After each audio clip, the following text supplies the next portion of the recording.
تو اس کے پھر کلینکل ٹرائل ہیں، نتائج آتے رہتے ہیں سر. اب تو آسانی ہے فی زمانہ ریسرچ کے لیے. اور یہ جو آپ نے کلینکل ٹرائل کی بات کی اس میں کتنی پرسنٹیج آپ نے دیکھی ہے کہ وہ فائدہ مند آپ کو نظر آتی ہے؟ یہ مختلف لوگوں پہ مختلف ڈیپینڈ کرتا ہے کس سٹیج پہ پیشنٹ ہے، کتنی عمر ہے. مختلف نتائج آتے ہیں وہ ہم نوٹ کرتے رہتے ہیں ساتھ ساتھ، اس سے آگے بڑھتا رہتا ہے. اسی طرح جس طرح یہ گردے کی پتھری پہ سنگ یہود بڑا اچھے اس کے نتائج ہیں. ایک مچھلی کے سر کے اندر پتھر ہوتے ہیں، سنگ سرمائی کہتے ہیں اسے، وہ گردے کی پتھری کو یہ بڑا فائدہ مند ہے، مفید ہے. ہمارے ایک دوست ہیں جہانگیر منہاج صاحب، ان کو بھی گردے کی پتھری ہے، اس کا بھی کوئی ہاں نہیں ٹھیک ہے، ان کو بھی مچھلی کا وہ سر سے وہ کیا کہتے ہیں جی آپ نے، سنگ سرمائی. ہاں سنگ سرمائی اس کے لیے فائدہ مند ہوگا. اسی طرح بھکڑا بوٹی ہے، آج کل بڑا اس کا موسم ہے، تو یہ گردے امراض گردہ بھی بڑا فائدہ کرتا ہے اور گردے کو صاف بھی کرتا ہے اور پتھری میں بھی بڑا مؤثر ہے.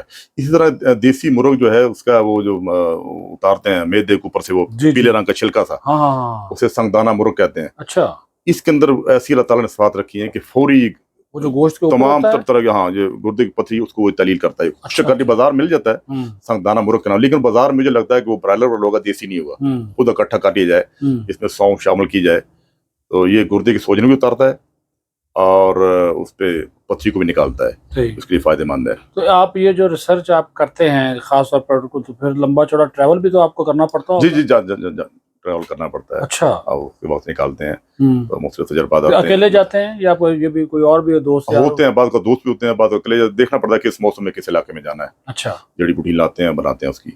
کچھ چیزیں پنسار سے اویلیبل ہو جاتی ہیں اور کچھ ہم خود لانی پڑتی ہیں. اچھا حکیم صاحب، ہم کسی ڈاکٹر کے پاس چلے جائیں، وہ تو امیڈیٹلی جو ہے وہ ہمیں آپریشن لکھ دیتے ہیں ہر چیز کا، گردے کی پتھری کا آپریشن جی، پتے کی پتھری کا آپریشن جی.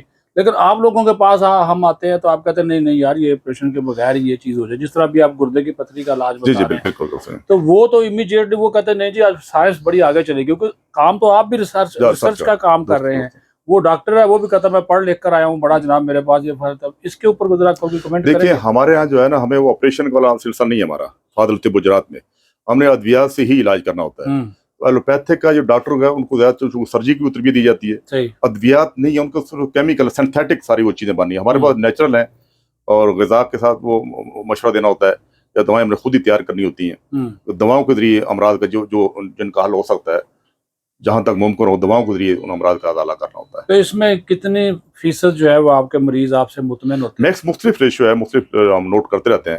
کہیں ہمیں 50% کامیابی ہے، کہیں 60% کامیابی ہے، کہیں 30% کامیابی ہے، کہیں ناکامی ہوتی ہے، کہیں سمجھ سکتے ہیں، کہیں مریض بہت کانے کو جاتے ہیں، کہیں بہت زیادہ مرض آگے بڑھ جاتا ہے، جا کے کوئی مریض پوری دوائی نہیں کھا پاتا. مختلف ریشو ایک جیسی نہیں ہے سب مریضوں پر، ایک جیسے نتائج نہیں ہے سب. کیونکہ یہ ایک قدیم ایک طریقہ علاج ہے یونانی جو کہ جس کا آپ نے انتخاب کیا، ظاہر ہے آپ نے ساری چیزوں کو پڑھا ہوگا. تو یہ جو ماضی کا یا تاریخی جو ریسرچ ہوتی تھی یا وہ جو جڑی بوٹیاں تلاش کرتے تھے اور آج کی جو ریسرچ ہے اس میں کیا فرق سمجھتے ہیں؟ دیکھیں میں سمجھتا ہوں آج کل تو زیادہ آسان ہے ماضی کی نسبت بھی. اچھا، ہمارے پاس وہ ذرائع ابلاغ اور بڑی ہر چیز فاسٹ ہو گئی ہے. پہلے تو یہ تھا کہ یہاں سے اگر کراچی جانا تو بڑا ٹائم لگتا تھا، ادھر کے لوگوں کو آپس میں رابطے نہیں تھے. اب فاسٹ ہے، آپ آسان ہے، لیکن یہ ہے کہ وہ اس میں ایک ذوق ہونا چاہیے، شوق ہونا چاہیے آگے بڑھنے کا، اور دلچسپی ہو اور مریضوں کی خدمت کا جذبہ ہو. وہ کمرشل بنیادوں پہ کام نہ ہو اور آگے اس میں ریسرچ کا جذبہ ہو، تحقیق کرنی ہے، طب کی بہتری کام کرنا اور اس کی مریضوں کا علاج کرنا ہے.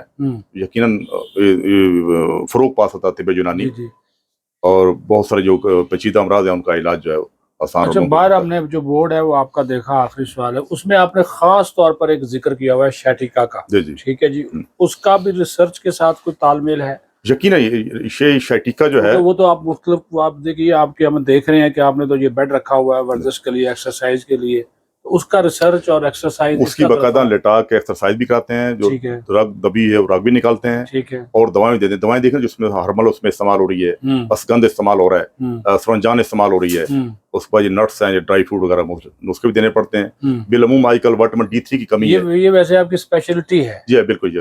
میرا تعارف ہی جو ہے وہ ملک بھر میں وہ شیٹیکا پین سے، کمر درد موروں کے حوالے سے ہے. اسی وجہ سے لوگ دور دراز سے آتے ہیں. اور اس میں کتنی پرسنٹیج آپ کی میکسیمم اس میں کامیابی ہے؟ اچھا، اس میں سب سے زیادہ ہے. اس میں کوئی اگر غریب آدمی آتا ہے مستقل علاج فری بھی کر دیتے ہیں. ماشاءاللہ ماشاءاللہ.